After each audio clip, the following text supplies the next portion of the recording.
రక్షిత్ హీరోగా నటిస్తున్న నరకాసుర చిత్రం రక్షిత్కి తొలి పాన్ ఇండియా సినిమా ఇది. ఈ నవంబర్ 3వ తేదీన మన ప్రేక్షకుల ముందు రాబోతుంది. ఈ సినిమాలో కీలక పాత్రలు పోషించినటువంటి మన తెలుగు వ్యక్తి, తెలుగు ఆర్టిస్టు శ్రీమాన్ నాజర్ గారు. ఆయన చాలా బిజీ పాన్ ఇండియా యాక్టర్, చాలా బాగా బిజీగా ఉంటారు. ఆయన ఈ సినిమా చేయడం ప్లస్ ఆయన ఇంటర్వ్యూ చాలా రేర్ ఇంటర్వ్యూలు. మరి దీంట్లోనే ఇంకా ఆయన్ని లాగుదాం, చూద్దాం ఏమొస్తుందో. రక్షిత్ ఫస్ట్ పాన్ ఇండియా సినిమా హీరో ఆయన. అలాగే ఎస్ఎస్ కాంచి గారు, ఆయన ఎస్ఎస్ రాజమౌళి గారి సినిమాలోనే కనపడతారు. అమృతం తర్వాత ఆయన అన్ని కామెడీ సినిమాలు ఎక్స్పెక్ట్. మరి ఈ సినిమాలో ఈ నరకాసురలో ఆయన ఏంటి వస్తున్నాయో అన్నీ అడుగుదాం. ఫస్ట్ హీరో అంటే హీరో. అసలు ఈ కథ చెప్పినప్పుడు నరకాసుర టైటిల్ పెట్టడం అసలు చెప్పగానే నీకు ఏమనిపించింది? కథ చెప్పినప్పుడు నరకాసుర టైటిల్ కాదు, అప్పుడు కథ చెప్పినప్పుడు చెప్పాడు, తర్వాత షూటింగ్ లో ఉన్నప్పుడు నరకాసుర కథ చెప్పినప్పుడు టైటిల్ కాదు. నాకు కథ చెప్పినప్పుడు నేను పలాస తర్వాత చేసే సినిమా, పలాసలో ఏదైతే ఒక ఇష్యూ మీద సినిమా ఉంటుందో, ఒక సోషల్ ఇష్యూ మీద, అట్లా దీంట్లో ఒక సోషల్ ఇష్యూ మీద ఒక పాయింట్ ఉంటుంది sir. That was very striking for me. ఎందుకంటే ఒక మంచి విషయాన్ని ఒక కమర్షియల్ వేలో చెప్పడం అనేది చాలా డిఫికల్ట్ ఈ రోజున్న సినారియో. ఒక మంచి పాయింట్ ఉంటుంది ఈ సినిమాలో. ఆ పాయింట్ని చాలా సెన్సిటివ్గా చాలా బాగా డీల్ చేయగలిగారు డైరెక్టర్ గారు. And the canvas of the movie ఆ రోజు నాకు చెప్పినప్పుడు నాకు చాలా బాగా నచ్చింది. అండ్ దీంట్లో నాజర్ గారు చేస్తున్నారు, శ్రీమాన్ గారు చేస్తున్నారు, చరణ్ రాజ్ గారు చేస్తున్నారు, కాంచి గారు చేస్తున్నారు అని ఇంతమంది గొప్ప గొప్ప ఆర్టిస్టులు ఉన్నారు ఈ సినిమాలో అని చెప్పగానే నాకు చాలా ఇమీడియట్గా చెయ్యాలి కదా ఇట్లాంటి సినిమా అనేది అనిపించింది నాకు ఆ రోజే. హీరోలు అనగానే ప్రేక్షకులు దేవుడిగా భావిస్తారు. ఈ నరకాసుర టైటిల్ పెట్టడం అనేది ఎలా రిస్క్గా భావించలేదా? అంటే డైరెక్టర్ గారి పర్స్పెక్టివ్లో ఒక విలన్ దీంట్లో చూపిద్దాం అనుకోలేదు sir. The positive thing of Narakasura ఏంటి అనేది మాత్రమే తీసుకున్నాను. నేను కూడా చూశాను నరకాసురుడు ఎవరు ఏంటి అని చూస్తే, నరకాసురుడు భూమాత కుమారుడు. ఆయనకు ఒక వరం ఉంటుంది, దేవతలు ఎవరో ఆయన్ని హరించలేని వరం ఉంటుంది. సో హీరో క్యారెక్టరైజేషన్ కూడా భూమి మీద ఉన్న అందరికీ హెల్ప్ చేసే ఒక క్యారెక్టరైజేషను. అండ్ అతన్ని ఎవరు హీజ్ ద స్ట్రాంగెస్ట్ అనేది పోర్ట్రే చేయడానికి ట్రై చేశారు. అండ్ నరకాసురుడికి మా సినిమాలో హీరో క్యారెక్టరైజేషన్కి అసలు సంబంధం ఉండదు, ఓన్లీ ఆ పాయింట్ వరకు తీసుకున్నారు. And how good the title reaches అనేది చూసుకున్నారు డైరెక్టర్ గారు. నాజర్ గారు most busiest person, pan India busy star. ఈ సినిమాలో ఈ కథని ఎలా యాక్సెప్ట్ చేసి ఎలా ఎందుకు ఒప్పుకున్నారు మీరు చేయడం కోసం? మీరు చిన్న క్యారెక్టర్ చేసినా ఆ సినిమాకి ఎక్కువ హైలైట్ ఉంటుంది. మీ కెరీరే చాలా విచిత్రంగా ట్రావెల్ అవుతూ వస్తుంది. Thank you for my directors and no fans. నాకు ఎప్పుడు కొత్త డైరెక్టర్స్ అంటే నాకు చాలా రెస్పెక్ట్. ఎందుకంటే first we have to pamper them. మనం వాళ్ళని ఎంకరేజ్ చేయాలి. So I will be preferring their film. But I'm doing all kind of films. But ఈ స్టోరీ నా ముందు వచ్చినప్పుడు ఇట్ వాస్ వెరీ డిఫరెంట్. అంటే it was about coffee estate, it was about environment, it is అది okay lot of things. కాకుండా ఈ screen play of the film నాకు బాగా నచ్చింది. దానికన్నా నేను చేసిన క్యారెక్టర్ ఇంతవరకు జనరల్గా మనం ఏ ఇంటర్వ్యూ అయినా సరే ఇది డిఫరెంట్ క్యారెక్టర్ అంటారు. బట్ దీంట్లో నిజంగా ఐ విల్ టెల్, ఇది నేను చేసిన ఈ క్యారెక్టర్ ఆరుముఖం అనేది వేరే ఏ ఫిల్మే నేను చేయలేదు. అంత స్పెషల్ క్యారెక్టర్గా వచ్చింది.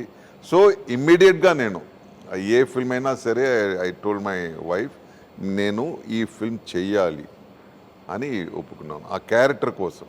మీరు మీ వైఫ్ దర్శకుడు సెబాస్టియన్కి ఆయన తీర్చుకోలేని రుణం ఏదో చేశారట, ఏంటది? అవును, ఎవరైనా మీరు అందరినీ అడగండి. Wife is the strong pillar for everybody. నేను ఎప్పుడు ప్రాబ్లం తీసుకొస్తాను, వీడికి తెలుసు. నేను ఎప్పుడు ఫిల్మ్ చేస్తాను, ప్రొడ్యూస్ చేస్తాను, డైరెక్ట్ చేస్తాను, ప్రాబ్లం తీసుకొని నా వైఫ్ దగ్గర వస్తాను. వైఫ్ అన్ని ప్రాబ్లమ్స్ సాల్వ్ చేసి మళ్ళీ నార్మల్గా తీసుకొస్తారు. మళ్ళీ నేను ఫిల్మ్ చేస్తాను. 4 సారీ ఇది నౌ ఇప్పుడు నేను టోటల్గా వాళ్ళని ఇచ్చేసాను. మొత్తం వాళ్ళే డేట్ చూసుకోవడం, నా ఆఫీస్ చూసుకోవడం, ఫైనాన్షియల్ అన్నీ చూసుకుంటారు. కమిలా లేకపోతే నాకు చాలా కష్టం. రేపు ఏం డేట్, రేపు వెడ్నెస్డేవా థర్స్డేవా అంటే నేను కమిలాని అడగాలి. అంత ఐఎమ్ డిపెండెంట్ అన్నారు. మీరు ఒక నటుడే కాదు, మంచి దర్శకుడు కూడా. సో మీలోని దర్శకుడు, ఈ దర్శకుడికి గురించి ఏం చెప్తారు? నో ఐఎమ్ బేసికలీ నేను యాక్టర్, అందుకే ట్రైన్ అయ్యాను, అందుకే ఆశపడ్డాను. అందుకే డైరెక్టర్ అనేది అది ఎప్పుడైనా అది చెయ్యాలని చేశాను. బట్ దర్శకుడు అనేది నా ఐడెంటిటీ కాదు, యాక్టరే. భవిష్యత్తులో ఉండొచ్చు. కోరుకుందా? రెడీ చేసుకున్నారా? నాకు దర్శకుడు ఫిల్మ్ చేయడం కన్నా నాకు రాయడం నాకు చాలా ఇష్టం. సో ఎప్పుడు రాసుకునే ఉంటాను. పోయిటరీ కాదు, బట్ స్టోరీస్ అది ఇది రాసుకుంటాను. ఎప్పుడన్నా దాంట్లో మంచి స్టోరీ అని అనిపిస్తే నేను దాని మీద స్క్రిప్ట్ వేస్తాను. ఈ సినిమాలో పర్టికులర్గా మీరు ప్రతి సినిమాలో క్యారెక్టర్ ఇంప్రూవేషన్ కోసం మన డైలాగ్ మార్చుకోవడం, ఇంప్రూవేషన్ కోసం చేసుకుంటారు. అలా ఈ సినిమాలో కూడా మీ క్యారెక్టర్ ఇంప్రూవేషన్ కోసం ఏమైనా చేసుకున్నారా? దీంట్లో డైలాగ్ కన్నా బిహేవియర్ ఆఫ్ ద క్యారెక్టర్ నేను నా బ్రదర్ స్ట్రీమన్, ఇప్పుడు నా కాంబినేషన్ వేరే యాక్టర్ అయితే అది వేరేలాగా వస్తుంది. స్ట్రీమన్ నేను చాలా నేను చిన్నప్పటి నుంచి స్ట్రీమన్ నన్ను చూస్తారు అలా కదా. So is a wonderful person. So నిజంగా చెప్తాను, మేము ఎవరితో చేస్తామో దాన్ని బట్టి యాక్టింగ్ అవుతుంది. సో స్ట్రీమన్ I'm telling you very seriously, దీంతో నేను డిఫరెంట్గా చేశాను, బాగా చేశానంటే at least 30% I will give it to you. Thank you so much. శ్రీమాన్, నాకు తెలిసి ఒక 15 సంవత్సరాల తర్వాత చేస్తున్న తెలుగు స్టేట్ సినిమా ఇది. ఇంత గ్యాప్ ఇచ్చేసి తమిళ్లో బిజీ అయిపోయావు. అంటే బిగినింగ్ నుంచి తమిళ్లో బిజీగానే ఉన్నాను. తమిళ్లో బిజీ అంటూ ఉండేది ఒక కంటిన్యూస్ సక్సెస్ అనేది 97 తర్వాత పడింది. ఇంకా అక్కడి నుంచి వెనక్కి తిరిగి చూడలే. ప్రతి సంవత్సరం 12 నుంచి 14 సినిమాలు అలాగే అది పోతూనే ఉంది. తెలుగులో అన్ని రకాల క్యారెక్టర్స్ ట్రై చేశాను, పెద్ద పెద్ద ఆర్టిస్టులతో కూడా వర్క్ చేసి చూశాను. ఏది క్లిక్ కాలే, మనం అనుకున్నంత రీచ్ వచ్చేసి ఆ క్యారెక్టర్స్కి రాలేదు. కాబట్టి శ్రీమాన్ మంచి ఆర్టిస్ట్ అన్న పేరుతో మాత్రం అలా ఉండిపోయాను. కాల్ఫార్ అనేది చాలా తక్కువ ఉండేది తెలుగు నుంచి, ఆఫర్స్ అనేది చాలా తక్కువ ఉండేది. ఎప్పుడైనా మీట్ అయినప్పుడు ద డైరెక్టర్స్, ఇప్పుడు ఎయిర్పోర్ట్లో వేరే ఎక్కడైనా మీట్ అయినప్పుడు మాత్రం నేను ఆ సినిమా చూశాను శ్రీమాన్, నేను ఈ సినిమా చూశాను, దాంట్లో బాగుండింది, దీంట్లో ఫన్గా ఉంది, దీంట్లో చాలా మంచి క్యారెక్టర్ ఉంది అని అన్నీ చెప్పేవారు. కానీ ఆ కాల్ రాలే ఇక్కడ నుంచి. So I was waiting for that. ఇప్పుడు సెబాస్టియన్ గారు ఇన్ని సంవత్సరాల తర్వాత పీక్ కోవిడ్లో పిలిచారు నన్ను. పీక్ కోవిడ్ అంటే నిజంగా పీక్ కోవిడ్, పీకల మీద ఉండింది కోవిడ్. బట్ వచ్చిందేమో తెలుగు ఆఫర్, తెలుగునే మొదట. అది ఏమవుతే అవుతుంది అనుకుని వచ్చేసాను. అండ్ రెండోది ఆ క్యారెక్టర్ కూడా నాకు నచ్చింది. ఎందుకంటే ఇప్పుడు మాలాంటి క్యారెక్టర్ యాక్టర్స్కి వచ్చేసి సింగిల్ ట్రాక్ మీదే వాడికి ఒక క్యారెక్టర్ వెళ్తుంది. ఒకటే వాడు కామెడియన్గా ఉండాలి, లేదు నెగిటివ్ షేడ్గా ఉండాలి, లేదు ఒక అన్నయ్య ఒక సాఫ్ట్ నేచర్ పర్సన్గా ఉండాలి. అన్ని రకాల రెండు సీన్లో చేంజ్ ఓవర్స్ ఉంటూ నా ఒక క్యారెక్టర్కి మాత్రమే అందరితో పాటు ట్రావెల్ చేసి ఒక అవకాశం దొరికింది. అలాంటి రోజు దొరుకుతాం, ఒక ఎంట్రీకి కష్టం, అది దొరికింది. సో వెంటనే ఐ గ్రాబ్డ్ ఇట్. నమస్కారం కాంచి గారు. వెరీ రేర్, మీరు అసలు ఎక్కడ మాకు ఎక్కడ దొరకడం ఫస్ట్ టైం దొరికారు మీరు మాకు. అమృతం తర్వాత మీలో ఎంటర్టైన్మెంట్ వరుసగా రాజమౌళి గారి సినిమాలు చూస్తూనే ఉన్నాం. సునీల్ సినిమా మర్యాద రామన్న, ఆ కొబ్బరి బొండం అసలు ఇప్పటికీ ఇప్పుడు రోజు చూస్తూనే ఉంటాం టీవీలో, అసలు అంతలా ఎంజాయ్ చేస్తాడు. అలాంటి కాంచీ గారు ఈ సినిమాలో ఎలాంటి క్యారెక్టర్ చేస్తున్నారు అంటే మేము అదే ఎక్స్పెక్ట్ చేయొచ్చా, ఇంకో కొత్త రకంగా చూడాలా?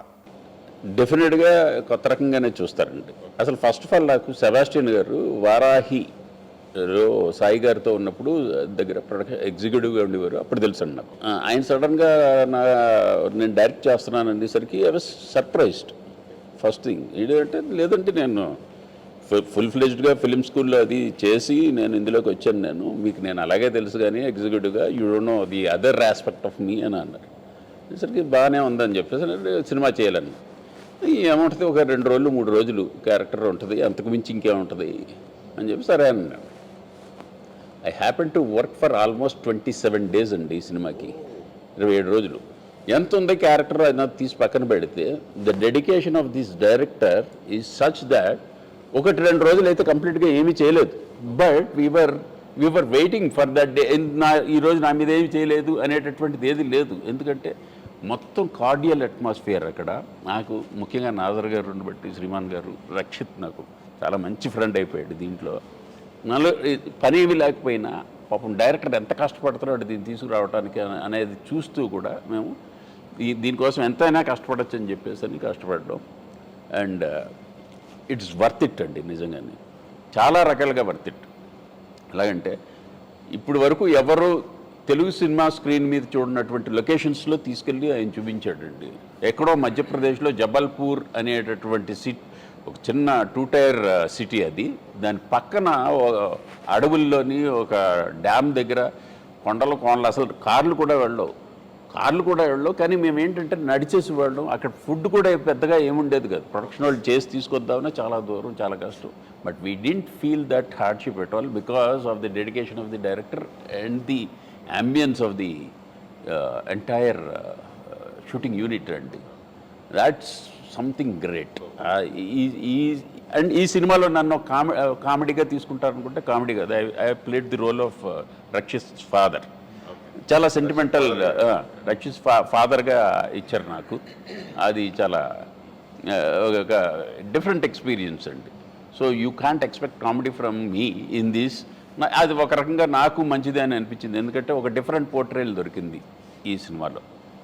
రెండోది ఇంక నాజర్ గారు సరే ఆయనతో కూర్చుంటే అసలు టైమే తెలియదండి. నాజర్ గారు అండ్ శ్రీమాన్ గారు, I have known him for almost more than 25 years. 1996లో ఆయన గుర్తు చేశాను నేను.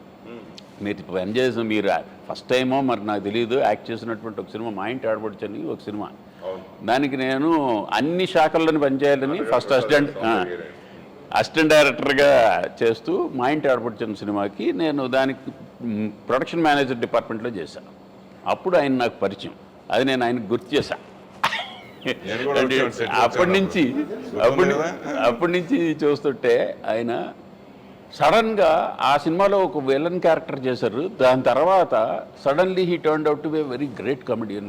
కమల్ హాసన్ గారి సినిమాలు అన్నింటిలో ఇందులో ఈ పార్శ్వం ఉందా అసలు?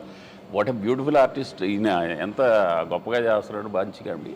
Plus at the same time use to wonder, తెలుగులో ఎందుకు చేయట్లేదు ఈయన, తెలుగుడే కదా, తెలుగు ఎందుకు చేయట్లేదు అని చెప్పేసి అన్నాడు. ఇప్పుడు ఆయన హీ ఆన్సర్డ్ యువర్ క్వశ్చన్, ఎందుకు చేయట్లేదు అన్నదానికి. ఇప్పుడు అట్లీస్ట్ ఇప్పుడైనా ఆయనకి కంప్లీట్గా వస్తుందని చెప్పేసి నా నమ్మకం అండి. రక్షిత్ పలాస సినిమా చేశాడు, పలాస హీరో అని చెప్పేసి నన్ను అన్నారు. అప్పుడు నేను I happen to see that movie. అందులో ఉన్నటువంటి 4 వేరియేషన్స్ ఎంత అద్భుతంగా చేశాడు, ఎంత డెడికేటెడ్గా చేశాడు అన్నది దట్స్ రియల్లీ సంథింగ్ అండి. ఎందుకంటే చాలా వేరియేషన్, 4 డిఫరెంట్ షేడ్స్ ఉన్నటువంటి క్యారెక్టర్ చేశాడు ఆ సినిమాలో.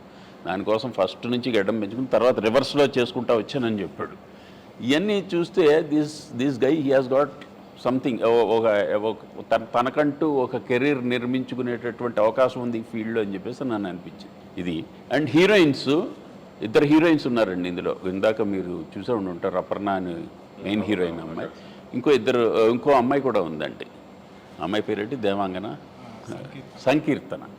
సంకీర్తన అనేటువంటి అమ్మాయి చాలా బాగా చేసిందండి. ఆ అమ్మాయి కూడా, ఆ అమ్మాయి ఏంటంటే మలయాళీస్, వీళ్ళిద్దరు కూడా మలయాళీసే. బట్ డైరెక్టర్ వాళ్ళని తీసుకొచ్చి వాళ్ళకి డైలాగ్స్ అయ్యి నేర్పించి ఒక 2 months వర్క్షాప్ ఇచ్చారు.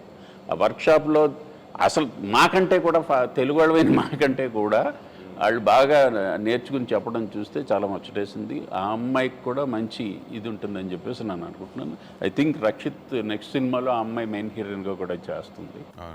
అంటే మీలో మంచి రచయిత ఉన్నాడు సార్. ఒక రచయితగా ఈ కథ గురించి ఏం చెప్తారు? కరెక్ట్గా చెప్పాలంటే ఒక అంటరానితనం ఏదైతే ఉందో ఆ అంటరానితనానికి ఈక్వివాలెంట్ అయినటువంటి ఒక సోషల్ దీన్ని కేటగిరీని ఇందులో ప్రొజెక్ట్ చేశారు. దాన్ని చాలా మానవతా దృక్పథంతో ప్రజెంట్ చేయడం జరిగింది. దానికి కమర్షియల్ హంగులన్నీ యాడ్ చేసేసరికి అది ఒక డిఫరెంట్ కలర్లో కనపడుతుందండి. ఓకే. సెబాస్టియన్ కూడా రాజమౌళి గారి కాంపౌండ్, మీ కాంపౌండ్ నుంచి పెరిగిన వ్యక్తి. అతను ఫస్ట్ టైం డైరెక్షన్ చేయడం. సో అలాగే మీ సినిమా గురించి మీ చేసిన సన్నివేశాల్లో షార్ట్లు అయిపోయిన తర్వాత కానీ మొబైల్లో కానీ లేదన్నా రాజమౌళి గారితో కానీ కీరవాణి గారితో కానీ షేర్ చేసుకున్నారు ఈ క్యారెక్టర్ గురించి, దీని గురించి ఏమైనా డిస్కషన్ ఏమైనా జరిగిందా? అంటే చెప్పేవాడిని అండి. సెబాస్టియన్ ఫస్ట్ థింగ్ ఒక ఫిల్మ్ డైరెక్టర్ కావాల్సింది ఏంటంటే he should be back of his mind producer to. ఎందుకంటే డైరెక్టర్లు అనేవాళ్ళకి అంటే కళ్ళాలు లేని గుర్రాల్లాగా పరిగెట్టేస్తుంటే ఈరోజు మీకు తెలుసు బడ్జెట్లు అయ్యి ఎలాగ ఇదవుతూ ఉంటాయి. ఆ తర్వాత ఫైనల్గా వచ్చేసరికి మళ్ళీ బాధపడటం కన్నా ఈ డైరెక్టర్లో నేను చూసింది ఏంటంటే అండి, 2 ఛాంబర్స్ చేస్తే ఒక డైరెక్టర్ ఎలా ఉన్నాడు, ఈయన బ్రెయిన్ 2 ఛాంబర్స్ చేస్తే ఒక పక్కన ఈక్వల్గా అంతే ప్రొడ్యూసర్ కూడా ఉన్నాడు. So that is the reason why he has taken the pains to go to Madhya Pradesh and do it over there. అక్కడ ఎంత గొప్పగా తను చేశాడు అని అన్నది, ఎందుకు చేశాడు అన్నది తర్వాత మిగిలిన ఇండస్ట్రీకి అంతా కూడా అర్థమవుతుందండి కొన్ని రోజులు పోయిన తర్వాత. When everybody follows his suit, అది చాలా గొప్పతనం అండి. నేను చెప్పానండి కిరణ్ గారికి మమ్మల్ని క్యాజువల్గా చెప్పాను, బట్ రాజమౌళికి చెప్పా ఇలా సెబాస్టియన్ ఇలా చేస్తున్నాడు, చాలా నచ్చింది నాకు అక్కడికి వెళ్ళి ఇలా వర్క్ చేయటం. అది జబల్పూర్ అంత దూరం అని అనిపించింది. కానీ వన్స్ అక్కడికి వెళ్ళిన తర్వాత అట్మాస్ఫియర్లో చేస్తుంటే ముందు వీ విల్ గెట్ రీజువనేటెడ్. బికాస్ మనం నిరంతరం చూసే అట్మాస్ఫియర్ చుట్టూ ఎప్పుడు ఉండేది అండి ఏది, whether it is any studio. I don't want మనం, ఎందుకంటే మీకు తెలుసు అన్ని రెగ్యులర్ లొకేషన్స్, రెగ్యులర్ ఇదిని. కొత్త ప్రపంచంలోకి వెళ్ళినటువంటి ఫీల్ కావాలంటే we need to explore new places అండి. ఈ డైరెక్టర్ హ్యాస్ డన్ దాట్. ఇప్పుడు వరకు నేను చెప్పినట్టు మీకు అడవులు కానీ ఏదైనా కానీ అసలు ఒక గ్రామీణ వాతావరణం కానీ ఒక కొత్తది చూస్తారండి. ఆ కొత్తదనాన్ని చూపించడంలో దర్శకుడు 100% సక్సెస్ అయ్యారండి. ఒక స్టార్ హీరో కొడుకో అయితే ఒక స్టార్ ప్రొడ్యూసర్ కొడుకో స్టార్ డైరెక్టర్ కొడుకో ఉన్నా కొంచెం పర్వాలేదు, తర్వాత పర్లేదు, ఒక 3 నెలల తర్వాత 3 సంవత్సరాల తర్వాత 6 సంవత్సరాలు చేయొచ్చు అని ఫస్ట్ సినిమా చేసి ఆగుతారు. పలాస లాంటి బ్లాక్ బస్టర్ హిట్ తర్వాత 3 ఏళ్ళు ఎందుకు గ్యాప్ తీసుకున్నాను? పలాస తర్వాత ఇమీడియట్గానే నరకాసుర స్టార్ట్ అయింది సార్. ఫస్ట్ లాక్డౌన్లో ఈ కథ చెప్పడం జరిగింది. తర్వాత లాక్డౌన్ ఎండ్ అవ్వగానే జబల్పూర్లో లంసింగ్లో షూట్ స్టార్ట్ అయింది. దాని తర్వాత సెకండ్ లాక్డౌన్ పడింది. తర్వాత చాలామంది నాజర్ గారు, శ్రీమాన్ గారు, చరణ్ రాజ్ గారు, చిత్రు గారు, కాంచి గారు అందరూ ఉన్నారు. ఒకటి డేట్స్ అన్నీ జాగ్రత్తగా చూసుకుని సెట్ చేసుకుని స్టార్ట్ అయ్యేపాటికి, ప్లస్ అక్కడ ఉన్న కోవిడ్ రెస్ట్రిక్షన్స్ అండ్ సీజన్స్ కూడా మాకు అక్కడ రైనీ సీజన్ వచ్చింది మేమందరం రెడీగా ఉన్నప్పుడు, డేట్స్ కుదిరినప్పుడు. సో అట్లాంటి రకరకాల కారణాల మూలన ఇది ఆల్మోస్ట్ తర్వాత కోవిడ్లో మా డైరెక్టర్ గారికి సీరియస్ అయింది కోవిడ్. తర్వాత ఒక చిన్న యాక్సిడెంట్ అయింది డైరెక్టర్ గారికి. అండ్ నేను నా లుక్లోంచి ఇంకో సినిమా చేయలేకపోయాను దీని మూలన. ఈ అన్ని కారణాల మూలన నేను సైమల్టేనియస్గా ఇంకో షూట్లో ఇంకొక సినిమా చేయలేకపోయాను. ఆ లుక్, ఆ హెయిర్, ఆ బియర్డ్, దాని మూలన నేను ఎంత కాన్ఫిడెంట్గా ఉన్నాను అని చెప్పడానికి ఇది ఒక్కటే నిదర్శనం. నేను ఈ సినిమా మొత్తాన్ని పూర్తి చేసే ఇంకో సినిమా చేద్దాం. 3 ఏళ్ళు బాగుంటున్నాను. 3 ఏళ్ళు బాగుంటున్నాను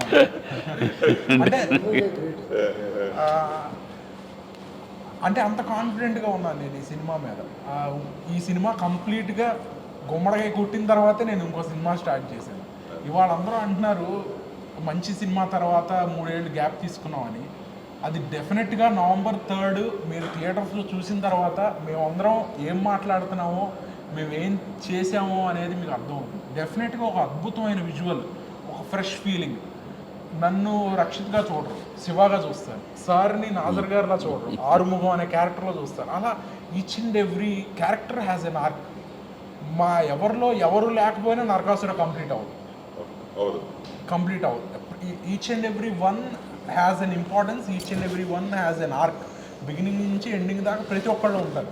అది నాకు చాలా ఆనందం ఇస్తుంది. నాకు లాస్ట్ డే నాజర్ గారు ఒక మాట చెప్పారు, అది చాలా చాలా హ్యాపీ ఆ రోజు నేను. ఎందుకంటే నేను ప్రభాస్ని చూశాను ఇలా బాహుబలి షూటింగ్లో 5 ఏళ్ళు ఇట్లాగే చేశాడు, నువ్వు కూడా అట్లాగే చేసావు, నీకు అంత పేరు రావాలని చెప్పారు సార్. మీకు గుర్తుందా?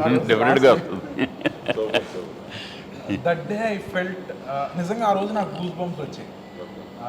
ఎందుకంటే నాజర్ గారు లాంటి ఆర్టిస్ట్ పక్కన నేను కూర్చోవడమే నా అదృష్టం సీరియస్లీ. అట్లాంటిది సార్ నాకు అంత పెద్ద కాంప్లిమెంట్ ఇవ్వటం really I felt very good. Prabhas అంటే పాన్ ఇండియా స్టార్. సో ఆయన 5 ఏళ్ళు కాదు, 3 ఏళ్ళు కాదు, 5 ఏళ్ళు కాదు, 6 ఏళ్ళు 7 ఏళ్ళైనా ఆగుతారు జనాలు. ఆ సినిమా తగ్గట్టుగా అది ఉంటుంది. అంటే ఒక పాన్ ఇండియా సినిమాలు అంటే ఒక బిగ్ స్టార్స్ తోటే చేస్తారు. ఈ సినిమాని పాన్ ఇండియా సినిమాగా ఎందుకు చేయాల్సి వచ్చిందంటే? నేను చెప్తానండి, నేను చెప్పచ్చా? పాన్ ఇండియా ఎగ్జాక్ట్లీ అండి. బికాస్ ఈ స్టోరీ ఇది పాన్ ఇండియా మూవీకి డెఫినేషన్ మీరు ఎలా ఇస్తారో నాకు తెలియదు. అంటే అందరికీ తెలియటమా, లేకపోతే హీరో అందరికీ తెలియటమా, ఇది లేకపోతే అన్ని లాంగ్వేజెస్లో రిలీజ్ అవ్వటమా డబ్ చేసి, అది నాకు తెలియదు. అది కూడా అయ్యి ఉండొచ్చు. బట్ ఇది పాన్ ఇండియా మూవీగా ఎందుకు చెప్పొచ్చు అని అంటే, the content of the movie is related to pan India. Content will be related to each and every geographical location, each and every cultural aspect of India. ఈ ఇంత డైవర్సిఫైడ్ కంట్రీలో ఏ ప్రాంతాన్ని మీరు టచ్ చేసినా సరే ఈ స్క్రిప్ట్ ఈ కంటెంట్ టచ్ అవుతుంది.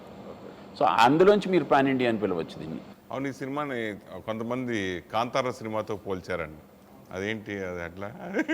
బాహుబలి డిఓపి గారు సెంథిల్ గారు చెప్పారు, ఇది ఈ విజువల్స్ చూస్తుంటే నాకు కాంతారా లాంటి ఫీల్ వచ్చింది అని. అట్లాంటి అంటే అంత సక్సెస్ఫుల్ సినిమా 400 కోట్లు కలెక్ట్ చేసిన సినిమాతో మా సినిమా పోల్చడం అనేది really we are very happy. And నిజంగా విజువల్స్ ఇప్పుడు దాకా మీరు సినిమా ఇట్లాంటి ఒక విజువల్ చూసుంటారు, అంత కొత్త విజువల్ అయితే చూడబోతున్నారు. అలాగే మేకప్ గురించి ఏదో స్పెషల్ ప్రాస్థెటిక్. అవును సార్, అది ఒక ఫైట్ ఎపిసోడ్ ఉంటుంది సార్. దాంట్లో కన్నుకి మొత్తం ఫేస్ అంతా ఒక ప్రాస్థెటిక్ మేకప్ ఫ్రమ్ కేరళ మనుషులు వచ్చి చేశారు. దట్ టుక్ అరౌండ్ 3.5 hours ఆ మేకప్ అంతా చేయడానికి. అంటే అది సినిమాలో చూస్తే బాగుంటుంది. మేము ఏమీ రివీల్ చేయలేదు టీజర్లో, ట్రైలర్లో. అది ఇంతవరకు కమల్ హాసన్ లాంటి వాళ్ళు అటువంటి రిస్క్లు చేశారు, తర్వాత మీరే అవుతారేమో. సో ఇంతలాగా అంతే కదా, ఆయన ఏమో ప్రభాస్తో పోల్చారు, నేను ఇప్పుడు ఈ విషయాలేమో మళ్ళీ కమల్ హాసన్. సో ఆ స్టార్ సార్, కాఫీ ఎస్టేట్కి మీరు ఓనర్గా చేశారు. మీ బాడీ లాంగ్వేజ్ కానీ, ఆ డైలాగ్ కానీ, ఆ పెదాలు పడటం కూడా ట్రైలర్ చూసా, చాలా అద్భుతంగా ఉంది అసలు, చాలా చాలా డిఫరెంట్. సో దానికి అంటే మీరు ఏ క్యారెక్టర్ చేసినా దాంట్లో పరకాయ ప్రవేశం చేసేస్తారు. పర్టికులర్ ఈ క్యారెక్టర్ గురించి. ఈ క్యారెక్టర్ ఏంటంటే, ఫస్ట్ ఆ ట్రైలర్లు చూశారు, నేను ఒక ఫాల్స్ టీత్ పెట్టాను. అది ఎప్పుడు అది బాహుబలి అయినా సరే ఫస్ట్ డే యాక్టర్కి గెటప్ వేస్తే ఎంత, నెక్స్ట్ డేనే అది తెలుస్తుంది ఎంత పెయిన్ఫుల్ అని. సో ఇట్ వాస్ పెయిన్ఫుల్, కానీ it was very painful. But కానీ అద్దం చూస్తుంటే ఓకే ఫైన్, యాక్టర్కి అదే ప్రాబ్లం కాదు, అదే ప్లస్ పాయింట్. ఎంత కష్టమైనా సరే ఫ్రేమ్లో చూడడం, లేకపోతే అద్దంలో చూస్తే అన్నీ మర్చిపోతుంది. సో దట్స్ ఎందుకంటే ఇది వేస్తే లాంగ్వేజ్ మారిపోతుంది, ప్రొనౌన్సియేషన్ మారిపోతుంది, అన్నీ చాలా డిఫరెంట్గా పడింది. So it adds to the character. నేను మాత్రమే కాదు, అది చిన్న ఒక విషయం టోటల్ అదేంటి అది. నాకు ఏంటంటే దీంట్లో ఒక తమిళియన్ తెలుగు బార్డర్లో ఉన్న ఒక కాఫీ ఎస్టేట్లో ఉన్న ఒక క్యారెక్టర్. సో నేను సూపర్వైజర్గా నేను తమిళ్ మాట్లాడవచ్చు, తెలుగు మాట్లాడవచ్చు, అలా పోతుంది దాంట్లో. సో నాకు నిజంగా ఆఫ్టర్ లాంగ్ టైం, ఎందుకంటే most of the main stream cinema ఒక విల్లన్, ఒక హీరోయిన్ ఫాదర్, ఒక అలాగే పోతుంది. దీంట్లో అది ఏం లేదు, దాని ఏం లేదు, రెగ్యులర్గా నేను చేస్తున్న ఏ క్యారెక్టరైజేషన్ కాదు, నాకు కొత్తగా కనిపించింది. So it was very interesting. I gave my heart. మీరు ఏ సినిమాలైనా నటుడిగా నటించాలంటే అది పాన్ ఇండియా సినిమా అయి ఉండాలా, లేదా ఓన్లీ తెలుగు సినిమా అంటే పెద్ద హీరోల సినిమాలు చేస్తారు, మహేష్ బాబు వీళ్ళంతా ఇదివరకు చేశారు. అంటే ఇప్పుడు ట్రెండ్ మారిపోయింది కాబట్టి అట్లాంటి ఏమైనా రూల్ పెట్టుకుని మీరు సినిమాలు చేస్తున్నారు? నో నో నో అలాంటిది కాదు. నాకు ఫిల్మ్ అంటే ఫిల్మ్. అది మీరు చెప్పొచ్చు ఇది ఇంటర్నేషనల్ ఫిల్మ్ అని, పాన్ ఇండియా ఫిల్మ్ అని. నాకు ఒక ఫిల్మ్ అంతే. సో పాన్ ఇండియా ఫిల్మ్ కోసం డిఫరెంట్గా లేకపోతే లోకల్ అది నాకు లేదు. అది అవ్వచ్చు, పాన్ ఇండియా ఫిల్మ్ అవ్వచ్చు, ఇంటర్నేషనల్ ఫిల్మ్ అవ్వచ్చు, but I just do my part. అంటే మీరు ఒక్కరోజు క్యారెక్టర్ చేసినా కానీ సినిమా మొత్తానికి వెయిట్ తీసుకొస్తుందండి. మీరు కనిపించేటప్పుడు చిన్న ప్రోమోలో వేసినా ఓహో నాజర్ గారు ఉన్నారు ఈ సినిమాలో, అంటే మీ శాంపుల్ పాయింట్ ఆఫ్ వ్యూలో కానీ ఓటీటీలో కానీ ఎన్నింటిలో ఉంటుంది కదా. సో అట్లా కొంతమంది కూడా చేస్తూ ఉంటారు, అడుగుతూ ఉంటారు కదా సార్. అడుగుతారు. నేను టైం ఉన్నప్పుడు చేస్తాను. మ్యాక్సిమం కొత్త డైరెక్టర్సే అడుగుతారు 1 day 2 day, బట్ మ్యాక్సిమం చేస్తాను నేను. ఎందుకంటే మెయిన్ స్ట్రీమ్ ఫిల్మ్ అంటే there are so many actors to hold the film. But ఇలాంటి చిన్న ఫిల్మ్లో సార్ మీకు ఒక్కరోజు వస్తే మాకు హెల్ప్ఫుల్గా ఉంటుంటే that is very important. And they trust me, they believe me, they expect something. So I try to help them out. Sir చెప్పండి రక్షిత్ గురించి. రక్షిత్ రియలీ ఆల్రెడీ కాంచి గారు చెప్పినట్టు ఇది ఫార్మల్గా చెప్పలేదు, నిజంగా చాలా hard working. Okay, physical hard work వదిలేయండి, first as a hero itself he has some responsibility. సెపరేట్గా ఉండడం క్యారవన్ అదేం అందరూ ఈ ఫిల్మ్లో మనం అందరం బాగా చేసామంటే అది క్యారెక్టర్ అదన్నీ ఉంది. అది కూడా ఎందుకంటే మనం ఎప్పుడు ఇలాగే ఉంటున్నాం, ఒకే ప్లేస్లో తినడం, యూనో. సో ఏంటి అది బాండింగ్ అలాగే ఫిల్మ్కి ట్రాన్స్ఫర్ అవుతుంది. ఇప్పుడు క్యారవన్ నుంచి కాంచి గారు ఓకే ఏంటి షర్ట్ అలా కాదు అందరు, బికాస్ ఆ ప్లేస్ ఉంది కదా. కాంచి గారు చెప్పినట్టు అన్ని కొత్త ప్లేస్. జబల్పూర్ మనం చూడలేదు, ఇది లంపాసింగి నేను చూడలేదు. So that gives you one atmosphere. దాంట్లో మనం అందరం ఒకటే ఉంటాం, ఒకే ప్లేట్లో మనం తినలేదు అంతే. సో వీ హ్యావ్ కాంచి గారు ఐ నో ఫస్ట్ నేను చాలా సీరియస్, బికాస్ వాళ్ళ ఫ్యామిలీలో అందరూ సీరియస్గా అడగండి. కాంచి గారును అంత హ్యూమరస్ అంటే అంత humorous from all areas, from divinity నుంచి ఎకానమీ నుంచి పాలిటిక్స్ నుంచి we had a wonder so it was a wonderful time. So ఏ ప్రెషర్ లేకుండా, pressure of course Sebastian had the biggest pressure, but we all tried to have a nice time because that itself made him very easy, because we never complained anything like that. So this guy Rakshit, there is a shot 40 feet high oka tree lo he has to hang telugu lo na velad. So the stunt master said he had an exact dupe, he wanted to go. Rakshit said, no sir, I will do. Na valla kakapothe then let you know. First I will try. He tried. First time he tried, okay. Second time, suddenly emo technical problem ayindi. You came about 20 feet, suddenly like that, the whole unit ran to that tree. Because it's about 40 feet, you know.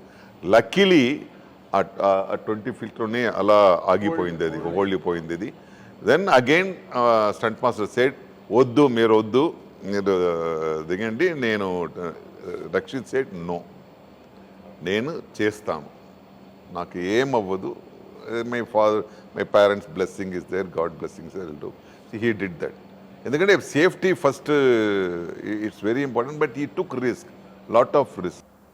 మీరు కూడా ఎలాంటి సలహాలు ఏమైనా ఇచ్చారా sir అతని గురించి, ఆర్టిస్ట్గా కానీ ఇట్లాంటి సంబంధం? సలహాలు ఇచ్చారు. He gave kgs of sweet. He gave like కాంచి గారు. చిన్న హీరో పెద్ద హీరో అనేది కాదు. the hero has to give, a kind of a bonding the thing. He gave us wonderful thing. అది పలాస లాంటి సక్సెస్ తర్వాత ఒక హీరో ఎవరికైనా సరే ఇది వస్తుందండి, down to earth. After I started acting in this film only, I saw Palasa. Palasa is a wonderful, it's a regular film kaadu. The director, the whole crew has taken a very different risk and he had done wonderfully. Our film, after that film only, I had more, respect on it. I love him. మీరు తెలుగులో చేయలేకపోయినా కానీ మీ తమిళ cinema డబ్బింగ్లు ఎక్కువ చూస్తూనే ఉన్నాం. లారెన్స్తో travel అయిన కాంచనా కానీ ఇవే అనే సినిమాలన్నీ కూడా ఎక్కువ హారర్ జోనర్. అలాగే ఇప్పుడు ఓంకార్ చేస్తున్న వెబ్ సిరీస్ కూడా హారర్. సో వరుసగా అట్లా భయపడుతూ కూడా ఇక్కడ ఆకట్టుకున్నారు. ఆ క్యారెక్టర్ వేరియేషన్ గురించి అంటే దానికి ఇప్పుడు నరకాసురాల్లో నాకు దొరికిన క్యారెక్టర్కి సంబంధమే ఉండదు. ఇది కంప్లీట్గా వచ్చేసి దీంట్లో కామెడీ ఉంది. ఒక పర్టికులర్ ఎపిసోడ్ అయితే with the heroine, it is about ఒక 7 to 10 minutes ఉంటుందేమో. హీరోయిన్ లవ్ చేస్తారా? అంటే ఆ ఎపిసోడ్ కడుపు చెక్కలయ్యేట్లు ఉంటుంది. నాజర్ సార్ ½ an hour పాటు నవ్వుతూనే ఉన్నారు ఆ ఎపిసోడ్. ఆ ఎపిసోడ్లో వచ్చేసి నాజర్ గారు, నేను, హీరోయిన్, మాతో పాటు ఫిష్ వెంకట్ గారు, ఆలీ గారు ఉంటారు. ఒక 7.5 minutes to 10 minutes వచ్చేసి జనం 100% పోతూనే ఉంటారు, హిలేరియస్గా ఉంటారు. అంటే సో నాకు దొరికింది ఏంటంటే కొంత సెంటిమెంటల్ సీన్స్ దొరికినాయి, కొంత ఎమోషనల్ డ్రామా దొరికింది, కామెడీ దొరికింది. ఒక సీరియస్ ప్లేస్లో సీరియస్నెస్కి ఉన్న ఇంపార్టెన్స్ ఆ సీన్లో ఆ సీరియస్నెస్ కావాలి, అలాంటి ఒక ఇంపార్టెన్స్ దొరికింది. అంటే అందరితోనూ ట్రావెల్ చేసే వాళ్ళని ఒకే క్యారెక్టర్కి వేరే వేరే షేడ్స్ ఉన్నాయి. ఒక్కొక్కరితో ట్రావెల్ చేసేటప్పటికి వేరే వేరే కనెక్షన్స్ ఉన్నాయి. ఆ కనెక్షన్స్ అన్నీ కలిపి ఒకే క్యారెక్టర్లో దొరుకుతూ అది నా అదృష్టం. సో దీనికి ముందు చేసిన దానికి నరకాసురలో కనిపించి పోయి శ్రీమాన్కి అసలు సంబంధమే ఉండదు. This is a fresh film నా వరకు అయితే. మళ్ళీ it is my first film, అలాగే తీసుకోవాలి. ఈ సినిమా పలాస ఓ డిఫరెంట్, అసలు అది మీరు ఎక్స్పెక్ట్ చేయలేదు. ఒక కొత్త హీరో, రెండో సినిమా కదా అది సినిమాకి. ఫస్ట్ సినిమాకి ఫుల్గా ఎంటర్టైన్ చేసి అందరినీ నవ్వించావు, ఓ మంచి సినిమాగా పేరు వచ్చింది హీరోగా. రెండో సినిమాకి షాకు, సెన్సేషన్ హిట్ అయింది కానీ అంత డైవర్షన్. మళ్ళీ మూడో సినిమా ఇది ఇంకో కొత్త రకంగా. సో ఇట్లా డిఫరెంట్ చేయడం, ప్లస్ ఈ క్యారెక్టర్ పర్టికులర్ క్యారెక్టర్ గురించి డెఫినెట్లీ పలాస తర్వాత ఒక మంచి సినిమా చేద్దామని అనుకున్నాను సార్. అట్లాంటి ఒక గొప్ప సినిమా నా దగ్గరికి వచ్చింది. అది నిజంగా నా అదృష్టం. సెబాస్టియన్ గారికి నేను నిజంగా రుణపడి ఉంటాను. ఎందుకంటే ఇట్లాంటి ఒక అర్ధనారీశ్వరుల ఇష్యూ గురించి డిస్కస్ చేస్తా ఆన్ ఏ పాజిటివ్ థింగ్. ఇప్పుడు దాకా సినిమాలు రాలేదు తెలుగులో. సో ఇట్లాంటి సినిమా డెఫినెట్గా పలాస నచ్చిన వాళ్ళందరికీ నచ్చుతుంది. పలాస కన్నా డెఫినెట్లీ ఒక మెట్టు ఎక్కువే ఉంటుంది ఈ సినిమా కమర్షియల్గా కానీ. అంటే హౌ ఇట్ టర్న్స్ అనేది మీరు సినిమాలోనే చూడాలి. నా క్యారెక్టరైజేషన్ వచ్చేసి నేను ఒక లారీ డ్రైవర్ సార్. నాజర్ గారు సూపర్వైజర్గా ఉండే ఒక ఎస్టేట్లో నాజర్ గారి చెయ్యి కింద ఉండే మనిషిని నేను. ఎస్టేట్లో పెప్పర్ హార్వెస్టింగు, కాఫీ బీన్స్, ఇదంతా. అంటే నేను ఒక ఆల్రౌండర్ నాజర్ గారి ఎస్టేట్లో. అర్ధనారీశ్వరుడికి నరకాసుడికి సంబంధం ఏంటి? అది ఫస్ట్ నాకు అర్థం కాలేదు. అదే నేను చెప్పినట్టుగా నరకాసురుడికి అసలు ఈ సినిమాకి సంబంధం లేదు సార్. ఆ చిన్న పాయింట్, ఆ పాజిటివిటీని తీసుకునే కమర్షియల్గా ఉంటుందని పెట్టిన టైటిల్ సార్ నరకాసురు. ఇది నరకాసురుడిని హీరోగా చూపించే సినిమా కాదు సార్. అసలు రాక్షసుడికి సంబంధం లేదు. తర్వాత మెయిన్ మిందా చెప్పిన అర్ధనారీశ్వరుడు అంటే ఇజ్రాయెల్ సంబంధించి మన రీసెంట్ ఉగ్రం సినిమాలో అసలు అద్దరిపోయే యాక్షన్ పార్టీ అని చాలా భలే మోల్ చేశారు డైరెక్టర్. అట్లా ఈ సినిమాలకు వాళ్ళ గురించి ఏదైనా ఉంటుందా? దానికన్నా ఒక 100 రెట్లు చాలా బాగుంటుంది. ఈ గెటప్ వచ్చేసి ఇంతవరకు ఇలాగా ఉన్నారా అన్న డౌట్ మనకు వస్తుంది. ఎందుకంటే మనం ఇంతవరకు చూసింది వేరే లాంటి ఒక ఇమేజ్తో ఉన్న వాళ్ళని. ఇప్పుడు ఈ ఇమేజ్తో ఉన్న వాళ్ళని చూసినప్పుడు వీళ్ళ నిజంగా అర్ధనారీశ్వరులు వీళ్ళని చూస్తే అదే చేతులు వాళ్ళు దండం పెట్టాలి. అందుచేత ఆ క్వశ్చన్ అడిగాను నేను. Okay okay. బికాస్ వీళ్ళని స్పిరిచువల్గా చూస్తే చేతులు ఎత్తి దండం పెట్టాలనిపిస్తుంది. అలాంటి ఒక అది తను చేసింది చాలా బ్యూటిఫుల్. ఆ గెటప్ మీద ఉందా?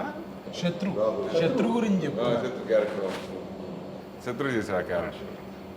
అంటే నాకు దీపావళి కరెక్ట్గా మీరు రిలీజ్ చేస్తున్న నవంబర్ 3 ఇది రిలీజ్ అవుతుంటే అలా 12వ తారీఖు దీపావళి వచ్చింది. ఎందుకు దీపావళికి రిలీజ్ చేయకుండా ముందుగానే ఈ సినిమా రావడానికి కారణం? దీపావళిని ముందుకు తీసుకొచ్చేద్దాం. అంటే దీపావళికి నరకాసుని బలిస్తారు అంతే, చంపుతారు కదా మామూలుగా. అంటే దీపావళి కన్నా ముందే దీపావళి తీసుకొద్దామని. అంటే దీపావళి స్పెషల్గా ఈ సినిమా ఏముంటుందంటే అంటే ఆ డేట్ని పెట్టుకోవడానికి పర్టికులర్ రీజన్ ఏదైనా ఉందా? అంటే దీపావళి అనే కాదు సార్, ఈ సినిమా ఎప్పుడు వచ్చినా స్పెషల్. ఎందుకంటే అంత మంచి సినిమా ఇది ఒక ప్యాకేజ్, అన్నీ ఉంటాయి ఈ సినిమాలో. యాక్షన్ ఉంటుంది, ఎమోషన్ ఉంటుంది, బోల్డ్ అంత కామెడీ ఉంటుంది, సెంటిమెంట్ ఉంటుంది, చాలామంది బ్రహ్మాండంగా చేసే ఆర్టిస్టులు ఉంటారు, ఒక మంచి కథ ఉంటుంది, లొకేషన్స్, మ్యూజిక్ కానీ అన్నీ చాలా బ్రహ్మాండంగా కుదిరినాయి. ఒక సినిమాకి బ్రహ్మాండంగా కుదరటం అనేది నిజంగా గొప్ప విషయం. ఈ సినిమా పర్టికులర్గా ఎలక్షన్స్ ముందు రిలీజ్ అవుతుంది. తమిళనాడు కూడా రాజకీయాలు పక్క, సినిమాలో పక్క జరుగుతూ ఉంది. కావేరీ మొన్న రీసెంట్గా కావేరీ దీని గురించి ఒక టాపిక్ వచ్చింది. సిద్ధార్థని అలా చేయడం మీరు తమిళనాడు నడిగర్ సంఘం అధ్యక్షుడిగా మీరు ఏం చెప్తారు సార్ నటుడికి అలా జరిగినప్పుడు? అదే నేను పాలిటిక్స్ వేరే, ఫిల్మ్ వేరే, స్పోర్ట్స్ వేరే.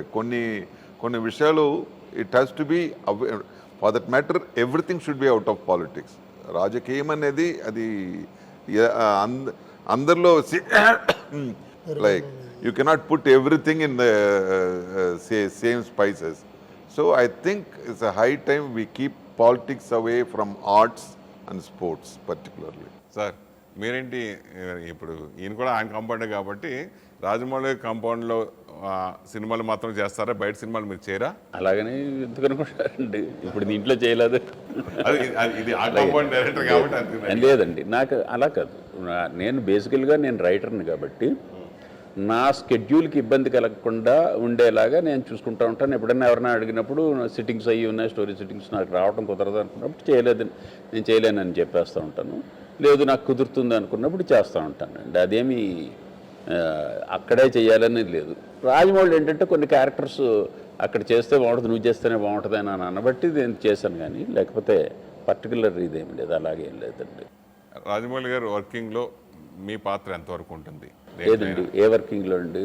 ఆయన ఏదైనా సలహా అడిగినప్పుడు కానీ లేదంటే స్క్రిప్ట్ సైడ్ కానీ ఏదైనా మీతో షేర్ చేసుకుంటూ ఉంటారా? నేను ఆల్మోస్ట్ ఛత్రపతి సాయి దగ్గర నుంచి I'm in to his story department అండి, కో రైటర్ దేర్. ఇప్పుడు నాకు డైరెక్ట్గా మర్యాదరామన్కి డైరెక్ట్ క్రెడిట్స్, ఆర్ఆర్ఆర్ కూడా క్రెడిట్స్ వచ్చినాయి. ఇప్పుడు మహేష్ బాబు దీంట్లో కూడా ఒక సిగ్నిఫికెంట్ రోల్ ప్లే చేస్తున్నాను స్క్రిప్ట్ సైడ్. ఓ ఓకే ఓకే ఓకే, దాంట్లో ఇంపార్టెంట్.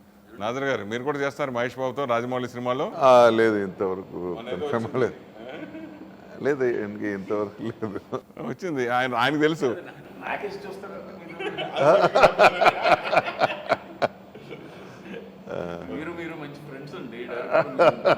సో ఇన్నాళ్ళు చూసిన మహేష్ బాబు వేరు, ఈ రాజమౌళి గారితో వస్తున్న మహేష్ బాబు ఇప్పటికే ఆయన జిమ్ములకి వెళ్ళిపోయి విభత్సంగా కొత్త ఫోటోలు కొత్త వీడియోలు చూస్తారు. ఎలా ఉండిపోతుంది సార్ సినిమా? సార్ ఆ సినిమా అప్పుడు మాట్లాడుకుందామండి. ఈ సినిమా ఇప్పుడు ఇది పర్టికులర్గా చెప్పాలా సార్, మహేష్ బాబు గారి సినిమా, రాజమౌళి గారి సినిమా అని అంటే న్యాచురల్లీ మీ నుంచి మళ్ళీ మాతృదేవ భావ లాంటి క్యారెక్టర్ ఎప్పుడు వస్తుందంటే? నేను చేస్తాను. ఎవరైనా ప్రొడ్యూస్ చేయాలి కదా, ఎవరైనా డైరెక్ట్ చేయాలి కదా. ఇప్పుడు టోటం వచ్చి ఇప్పుడు మన మాతృద్వేవం అనేది కాదు. ఇప్పుడు ఆల్ ద ఫిల్మ్స్ ఒక ఏంటి ఫైటింగ్ ఎక్కువ, వైలెన్స్ ఎలా పోతుంది. ఎవరైనా చెయ్యాలి, నేను చేయాల్సింది అలా కాదు. But somebody has to make family dramas, comedy. లేకపోతే it's very difficult. If somebody artist చేతులు ఎంత ఉంటుందో డైరెక్టర్స్ చేతులు ఇంకా ఎక్కువ ఉంటుందండి, కొత్తగా సృష్టించాలి. ఒక సీనియర్ నటుడిగా మీకు సాటిస్ఫాక్షన్ ఇచ్చిన లాంగ్వేజ్ తెలుగులో చేసిన సినిమాలు ఎక్కువ ఆర్టిస్ట్గా సంతృప్తి పొందారా, తమిళ సినిమాలో చేసిన ఆర్టిస్ట్గా సంతృప్తి పొందారా? అంటే no this question is very this thing. ఇప్పుడు నేను ఇప్పుడు తెలుగు బెటర్ అంటే అక్కడ ప్రాబ్లం అవుతుంది. అలా కాదు. లాంగ్వేజ్ జనరల్గా ఏం చెప్తాం మనం, ఫిల్మ్కు లాంగ్వేజ్ లేదు అంటాం. So for me no language. I had done, for example, I did a film called Ghazal in Malayalam. అది నా కెరియర్లో ఒక ముఖ్యమైన ఇదైంది. లాంగ్వేజ్ గురించి నాకు కాదు, ఇప్పుడు నేను ఎక్కువ తెలుగు ఫిల్మ్ చేస్తున్నాను. So I'm very comfortable. Telugu is you know we know their hospitality, their respect they give to the artist. I'm very comfortable. Yeah. 3 ఏళ్ల పాటు మీ అందరిని ఇంత భరించి ఇంతలా చేసి ఇంటికేళ్ళకి ఇప్పుడు రిలీజ్ చేస్తున్న నిర్మాతల గురించి ఏం చెప్తా? అంటే వాళ్ళు ఎంతో సపోర్ట్ చేసి దీన్ని నమ్మి ముందుకు తీసుకువచ్చారు కాబట్టి ఈరోజు మనం మాట్లాడుకోగలుగుతున్నాం.